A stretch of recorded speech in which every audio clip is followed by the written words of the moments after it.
नमस्कार दोस्तों। आज मैं आपको 1857 की क्रांति विशेषतः राजस्थान के संदर्भ में बताने जा रहा हूँ। सबसे पहले शुरुआत में हम इसके बारे में पढ़ेंगे। उसके पहले भारत में शुरुआत कैसे हुई उसके बारे में कुछ जानकारी हासिल कर लेते हैं। सबसे पहले बैरकपुर छावनी वेस्ट बंगाल में 34वीं नेटिव इन्फेंट्री के सैनिक मंगल पांडे द्वारा एनफील्ड राइफल का विरोध किया गया, परंतु उस पर दबाव डाला गया तो उसने 29 मार्च 1857 को पहली गोली एक अंग्रेज को मार दी। वह यही प्रथम घटना थी इस क्रांति की। रॉबर्ट हुक ने मंगल पांडे को फांसी की सजा दे दी।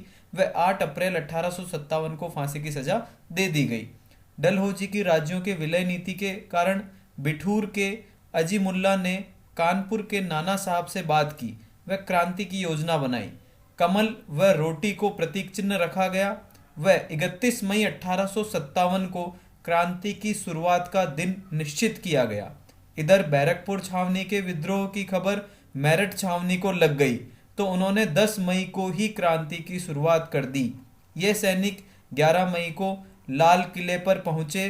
वह बहादुर शाह जफर सेकंड को 1857 की क्रांति का नेता चुन लिया गया। अब बात करते हैं राजस्थान में शुरुआत की। 19 मई 1857 के दिन एजीजी पैट्रिक लॉरेंस को इसकी सूचना मिली कि विद्रोह हो चुका है। तब वे माउंट आबू में थे क्योंकि ग्रीष्मकाल चल रहा था और ग्रीष्मकाल की राजधानी माउंट आबू थी। अब उनकी चिंता अजमेर पर थी क्योंकि वहां गोला बारूद बेहद मात्रा में था। वे हाल ही में अजमेर में मेरठ से 15वीं बंगाल नेटिव इन्फेंट्री आई थी। क्या पता वह विद्रोह की भावना भड़का दे। अतः इस टुकड़ी को नसीराबाद भेज दिया गया। वह ब्यावर से 2 मेर रेजिमेंट बुला ली गई। इधर जैसे ही 15वीं बंगाल नेटिव इन्फेंट्री नसीराबाद पहुंची, उनके हथियार जब्त कर लिए गए। वहां पर फर्स्ट बम्बई लांसर्स रेजिमेंट की गश्त कर दी गई। अतः सैनिकों का विश्वास उठ गया। बख्तावर सिंह ने पूछ भी लिया पिचयार्ड से। पिचयार्ड एक अंग्रेज अधिकारी था, उससे पूछ लिया कि हमारे ऊपर तुम्हें विश्वास नहीं है क्या। सामने से कोई संतोषजनक उत्तर नहीं मिलने से 28 मई 1857 को नसीराबाद में विद्रोह हो गया।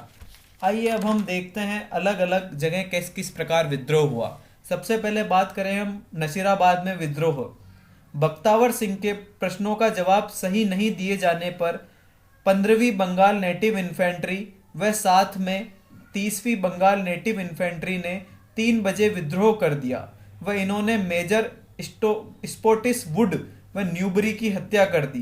वह नसीराबाद की छावनी को लूटकर 18 जून 1857 को दिल्ली पहुंचे। नीमच में विद्रोह 3 जून 1857। नीमच की देखरेख मेवाड़ का पॉलिटिकल एजेंट शावर्स करता था। जैसे ही यहाँ के सैनिक अधिकारी कर्नल एबर्ट को विद्रोह की खबर लगी तो वह घबरा गया। वह तुरंत उसने 2 जून 1857 को परेड मैदान में अंग्रेजों के प्रति वफादारी की शपथ दिलाई। परंतु एक सैनिक मोहम्मद अली बेग ने अंग्रेजों से कहा, जब तुमने वफादारी नहीं दिखाई तो हम क्यों दिखाएं। अतः मोहम्मद अली बेग और हीरा सिंह ने 3 जून को विद्रोह कर दिया। अतः शावर्स ने मेवाड़ महाराणा स्वरूप सिंह को सैनिक सहायता के लिए कहा। इधर 40 अंग्रेजों को डूंगला नामक गांव जो कि चित्तौड़ में है रूंगाराम किसान के घर क्रांतिकारियों ने कैद कर लिया। तो शावर्स वहां पहुंचा, वह उन्हें आजाद करवाया। वह महाराणा स्वरूप सिंह ने इन 40 लोगों को पिछोला झील में जग मंदिर में ठहरवाया। वह गोकुल चंद मेहता ने इनकी देखरेख करी। यहाँ छावनी के कप्तान मैकडोनाल्ड ने किले की रक्षा की कोशिश करी परंतु सफल नहीं हो सका। वह सरकारी खजाना लूटकर क्रांतिकारियों ने अंग्रेज सार्जेंट की पत्नी व बच्चे की हत्या कर दी। छावनी को तहस नहस कर चित्तौड़गढ़, हमीरगढ़, बनेड़ा होकर ये शाहपुरा पहुंचे जहां इनका भव्य स्वागत हुआ। वह शावर्स यहां पहुंचा तो किले के दरवाजे नहीं खोले गए। अतः फिर ये दिल्ली पहुंचे। 8 जून 1857 को इनको दबा दिया गया। अब बात करते हैं एरनपुरा छावनी की। 23 अगस्त 1857। इस समय जोधपुर लीजियन के कुछ सैनिक माउंट आबू में प्रशिक्षण ले रहे थे। तो उन्हें जैसे ही नसीराबाद व नीमच के विद्रोह के बारे में पता चला तो उनमें भी विद्रोह की भावना जाग गई। 21 अगस्त 1857 को आबू में ही यूरोपीय सैनिकों पर अंधाधुंध गोलियां चला दी व जिससे लॉरेंस का बेटा अलेक्जेंडर मारा गया। 23 अगस्त 1857 को एरनपुरा में इनका जोरदार स्वागत हुआ। वह सूबेदार मोती खां, शीतल प्रसाद व तिलक राम ने विद्रोह का बिगुल बजाया।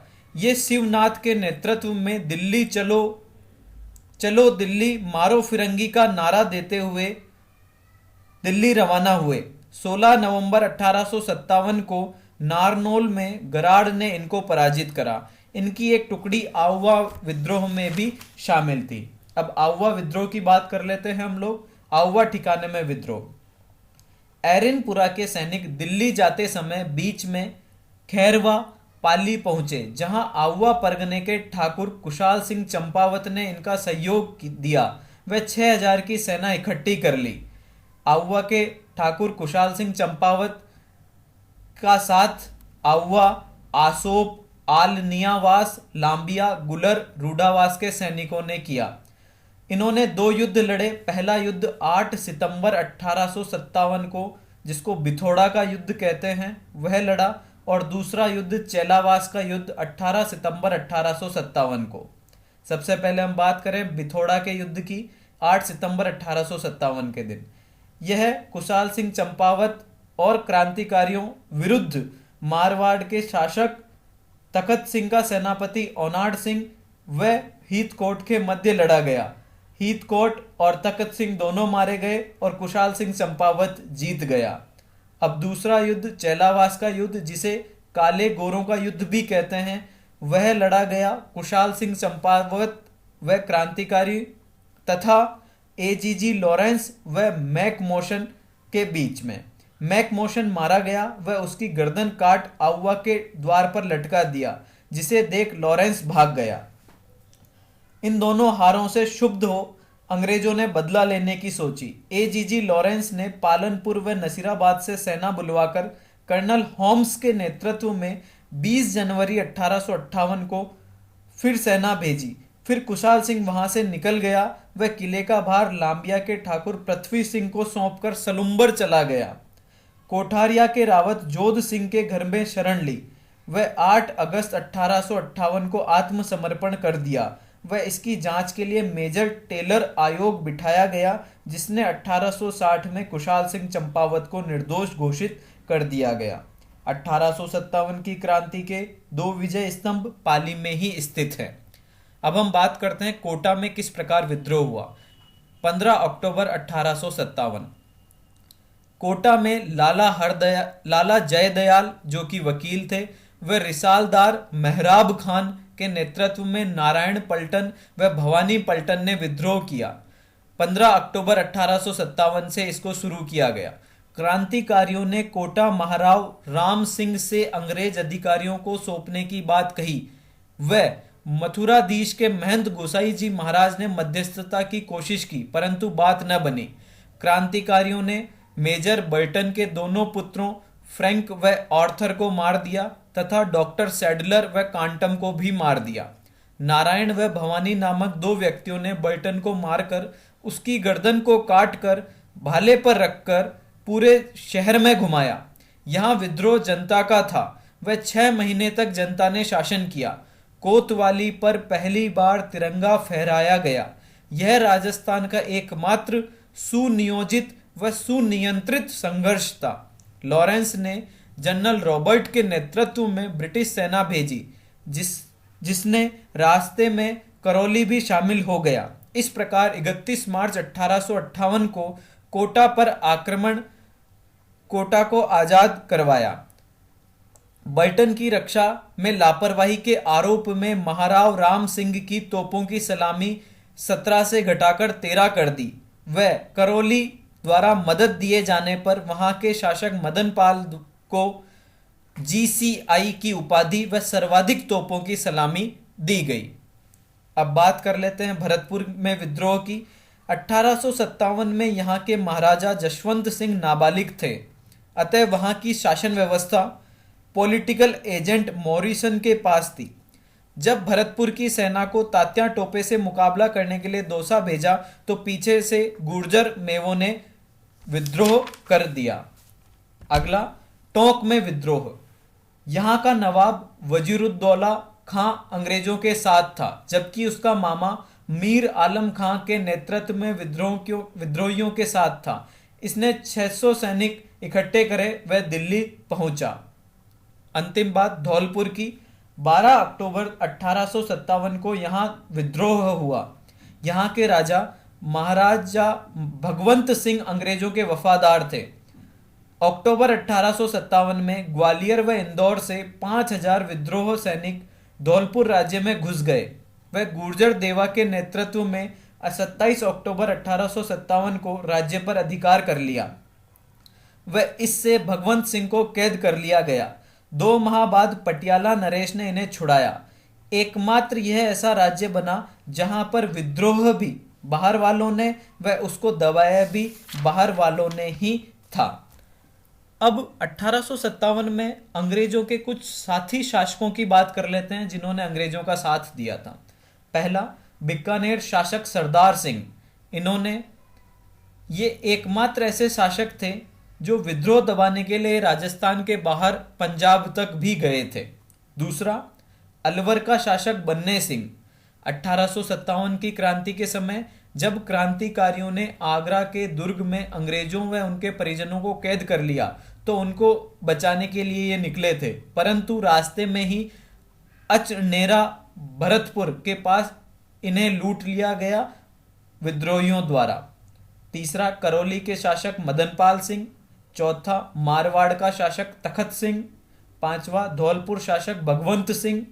छठा, मेवाड़ शासक स्वरूप सिंह। सातवां, जयपुर शासक राम सिंह। जयपुर शासक राम सिंह 1857 की क्रांति में इन्होंने तन मन धन से अंग्रेजों की सहायता की, पूरा खजाना खोल दिया। वह यहाँ तक कि जनता ने भी अंग्रेजों का साथ दिया। अंग्रेजों ने इस मदद के बदले कोटपूतली नामक स्थान इनको दे दिया व सितारे हिंद की उपाधि इनको दी गई। अब कुछ 3 इंपॉर्टेंट पॉइंट है, उनके बारे में बताना जो बहुत जरूरी है। पहला पॉइंट, क्रांति के दौरान विद्रोहियों ने राजपूताना की 6 रियासतों पर अधिकार कर लिया। वापिस सुनिए, क्रांति के दौरान विद्रोहियों ने राजपूताना की 6 रियासतों पर अधिकार कर लिया था। धौलपुर, टोंक, झालावाड़, भरतपुर, कोटा और बांसवाड़ा। दूसरा पॉइंट, अमरचंद भाटिया जो कि बीकानेर के थे, इस क्रांति के प्रथम शहीद कहे जाते हैं। अमरचंद भाटिया जो कि बीकानेर के थे, इस क्रांति के प्रथम शहीद कहे जाते हैं।